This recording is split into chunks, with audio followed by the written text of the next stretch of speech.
ஸ்டாலினை சந்தித்தார் பண்ருட்டி ராமச்சந்திரன்.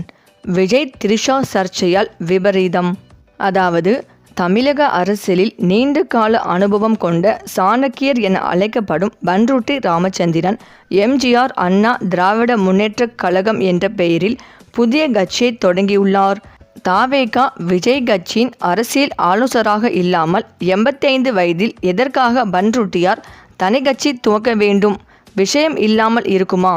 தமிழக அரசியலில் பண்ருட்டி ராமச்சந்திரன் என்பவர் ஒரு நிழல் உலக பொது பணித்துறை அமைச்சர் போன்றவர். எதையும் சத்தமில்லாமல் சாதிப்பதிலும் திரைமறைவில் இருந்து காய் நகர்த்துவதிலும் அவர் ஒரு தேர்ந்த ராஜதந்திரி.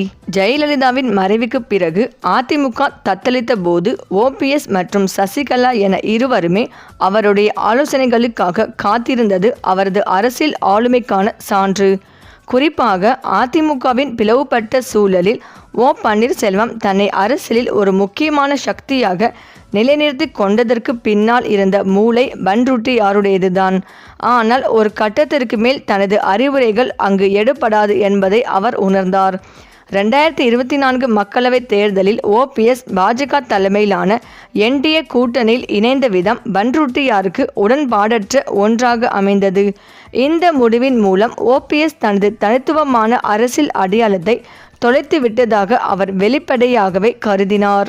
தனது நீண்டகால அனுபவம் ஆலோசனைகளும் மதிக்கப்படாத இடத்தில் இனியும் நீடிக்க விரும்பாமல் தான் இப்போது வெளியேறியிருக்கிறார்.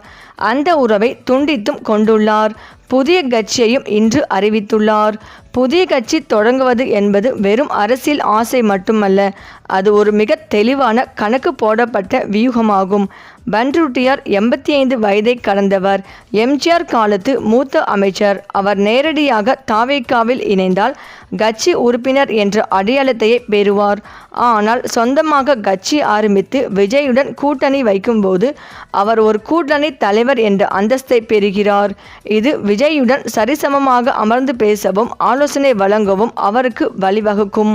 அது மட்டுமல்ல, கடந்த காலங்களில் விஜயகாந்த் மற்றும் ஓபிஎஸ் ஆகியோருக்கு ஆலோசகராக இருந்தபோது ஒரு கட்டத்தில் தான் ஓரம் கட்டப்பட்ட கசப்பான அனுபவங்கள் பண்ருட்டியாருக்கு உண்டு. ஆலோசகர் பதவி என்பது ஒரு அதிகாரமற்ற கூண்டு போன்றது என்பதால் இந்த முறை அவர் தன்னை ஒரு கூட்டணி தலைவராக நிலைநிறுத்தி கொள்ள விரும்புவதாக தெரிகிறது. இதன் மூலம் நடிகர் விஜயின் கட்சியுடன் சம பலத்துடன் உட்கார்ந்து பேசவும் தனது ஆலோசனைகளை உரிமையோடு முன்வைக்கவும் அவருக்கு ஒரு அரசியல் அந்தஸ்து கிடைக்கிறது. அதேபோல் எம்ஜிஆர் அண்ணா திராவிட முன்னேற்றக் கழகம் என்ற பெயரில் கட்சியை துவங்கி உள்ளதால் பாரம்பரிய வாக்கு வங்கியில் ஒரு பெரிய பிளவை ஏற்படுத்துவதுதான் இந்த முடிவின் மிக முக்கியமான பின்னணி திட்டமாக இருக்கக்கூடும். அதிமுகவின் உண்மையான விசுவாசிகள் மற்றும் எம்ஜிஆர் ரசிகர்கள் என்றும் இரட்டை இலை எம்ஜிஆர் ஆகிய பெயர்களுக்கு கட்டுப்பட்டவர்கள். பண்ருட்டியார் நேரடியாக விஜயுடன் சென்றால் இந்த தொண்டர்கள் அவரை ஒரு கட்சி மாறியவராகவே பார்ப்பார்கள். மாறாக எம்ஜிஆர் பெயரில் மூலம் ஒரு கட்சியை தொடங்குவதன் மூலம் நாங்கள் தான் உண்மையான எம்ஜிஆர் வழிவந்தவர்கள் என்ற பிம்பத்தை உருவாக்கி எடப்பாடி பழனிசாமி தலைமையிலான அதிமுகவின் வாக்கு வங்கியில் பெரிய ஓட்டையை போட முடியும். இந்த வாக்குகளை தந்திரமாக தனது கட்சியின் மூலம் விஜயின் பக்கம் மடை மாற்றுவதுதான் பண்ருட்டியாரின் திட்டமாக இருக்கக்கூடும். அதேபோல் தவேக போன்ற ஒரு வளர்ந்து வரும் கட்சிக்கு சமூக ரீதியான அடித்தளத்தை அமைத்து கொடுக்கவும், அதே வேளையில் தான் ஒரு கிங் மேக்கர் என்ற இடத்தை தக்க வைத்து கொள்ளவும் இது வழிவகுக்கிறது. சுருக்கமாக சொல்ல போனால் தவேகவின் ஆலோசகராக இருந்தால் தலைமைக்கு கட்டுப்பட வேண்டும். ஆனால் கூட்டணி தலைவராக இருந்தால் தனது கொள்கைகளை வலியுறுத்தவும் தன் பின்னால் இருக்கும் தொண்டர் பலத்தை காட்டவும் முடியும். சமூக பலத்தையும் காட்ட முடியும் என்பதே பண்ருட்டியாரின் கணக்காக இருக்கும். சுருக்கமாக சொன்னால் பண்ருட்டியாரின் இந்த தனி பயணம் விஜய்க்கு ஒரு வலுவான அரசியல் கேடயமாகவும் அதிமுகவிற்கு ஒரு மிகப்பெரிய சவாலாகவும் அமையும் என்பதில் சந்தேகமில்லை.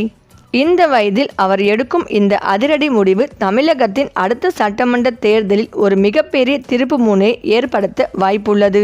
இது வெறும் ஒரு புதிய கட்சி மட்டுமல்ல, பழைய அரசியல் அனுபவத்தையும் புதிய தலைமுறையின் எழுச்சியையும் இணைக்கும் ஒரு பாலமாகும். மேலும் நடிகர் விஜய் கட்சி தொடங்கிய முதல் மாநாட்டிலேயே 2026ஆம் ஆண்டு சட்டமன்ற தேர்தலில் தங்களுடன் கூட்டணி வைப்பவர்களுக்கு ஆட்சியிலும் அதிகாரத்திலும் பங்களிக்கப்படும் என்று அறிவித்தார். இது தமிழக அரசியலில் பேசு பொருளாக மாறியது. விஜயின் இந்த பேச்சு பல்வேறு கட்சிகளுக்கு தரப்படும் ஆஃபராக பார்க்கப்பட்டது. கட்சியில் பங்கு என்ற விஜயின் ட்ரம்ப் கார்டு பல கட்சிகளை அவரது கூட்டணியில் இணைக்கும் என எதிர்பார்க்கப்பட்டது.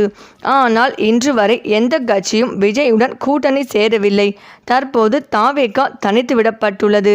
இந்த நிலையில்தான் பண்ருட்டி ராமச்சந்திரன் இந்த தேர்தலில் தாவேகா கூட்டணியில் இணைந்து அக்கட்சிக்கு ஆதரவு தெரிவிப்பார் என கூறப்படுகிறது. ஆட்சியில் பங்கு என கூறியும் விஜயுடன் எந்த பெரிய கட்சியும் கூட்டணி சேராத நிலையில் பண்ருட்டி ராமச்சந்திரன் சேருவார் என கூறப்படுகிறது. தமிழ்நாடு முஸ்லிம் லீக் கட்சியின் தலைவர் முஸ்தபா தற்போது தாவேகாவுக்கு ஆதரவு அளித்து வருகிறார். தமிழக வெற்றி கழகம் கட்சிக்கு முதல் கட்சியாகவும் ஒரே ஒரு கட்சியாகவும் தமிழ்நாடு முஸ்லிம் லீக் கட்சி ஆதரவு தெரிவித்துள்ளது. இந்த சூழலில் பண்ருட்டி ராமச்சந்திரனின் எம்ஜிஆர் அண்ணா திமுக கட்சியும் விஜய்க்கு ஆதரவு அளிக்குமா என்ற விவாதங்கள் எழுந்துள்ளன. மேலும் அரசியல் என்பது மக்களுக்கானது, தனி ஒருவருக்கானது அல்ல. எங்கள் கட்சி தேர்தலில் போட்டியிடாது என பண்ருட்டி ராமச்சந்திரன் தெரிவித்துள்ளார். தமிழகத்தில் 2026 சட்டப்பேரவை தேர்தல் களம் தீவிரம் அடைந்துள்ளது. விரைவில் தேர்தல் தேதி அறிவிக்கப்படும் என எதிர்பார்க்கப்படுகிறது. குறிப்பாக ஏப்ரல் 2ஆம் வாரத்தில் தேர்தல் நடைபெற வாய்ப்புள்ளதாக தகவல்கள் வெளியாகி வருகிறது. இதனால் அரசியல் கட்சிகள் கூட்டணி பேச்சுவார்த்தையில் தீவிரமாக ஈடுபட்டு வருகின்றனர். இந்த பரபரப்புகளுக்கு மத்தியில் பண்ருட்டி ராமச்சந்திரன் புதிய அரசியல் கட்சியை தொடங்க இருப்பதாக அறிவிப்பு வெளியிட்டிருந்தார். இந்த நிலையில் எம்ஜிஆர் அண்ணா திராவிட முன்னேற்ற கழகம் என்ற புதிய இயக்கத்தை தொடங்கினார் பண்ருட்டி ராமச்சந்திரன். அரசியல் என்பது மக்களுக்கானது, தனி ஒருவருக்கானது அல்ல. எங்கள் கட்சி தேர்தலில் போட்டியிடாது என பண்ருட்டி ராமச்சந்திரன் தெரிவித்துள்ளார். முன்னாள் முதல்வர்கள் எம்ஜிஆர், கருணாநிதியின் அமைச்சரவையில் இருந்த பண்ருட்டி ராமச்சந்திரன் முதலில் திமுகவில் தனது அரசியல் பயணத்தை தொடர்ந்தார். 1967 திமுக எம்எல்ஏ ஆன நிலையில் 1971 மீண்டும் திமுக சார்பில் போட்டியிட்டு வெற்றி பெற்றார். பின்னர் 1977 அதிமுகவில் இணைந்து பண்ருட்டி ராமச்சந்திரன் அங்கிருந்து பாமகவுக்கு சென்றார். பின்னர் மக்கள் நல உரிமை கழகம் என்ற புதிய கட்சியை தொடங்கினார். விஜயகாந்த் தேமுதிக கட்சியை ஆரம்பித்த போது தனது கட்சியை கலைத்துவிட்டு தேமுதிகவில் இணைந்தார். தொடர்ந்து மீண்டும் அதிமுகவில் இணைந்த அவர் ஜெயலலிதா மறைவுக்கு பிறகு சசிகலா ஆதரவாளராகவும் பின்னர் ஓ பன்னீர்செல்வத்தின் ஆதரவாளராகவும் இருந்து வந்தார்.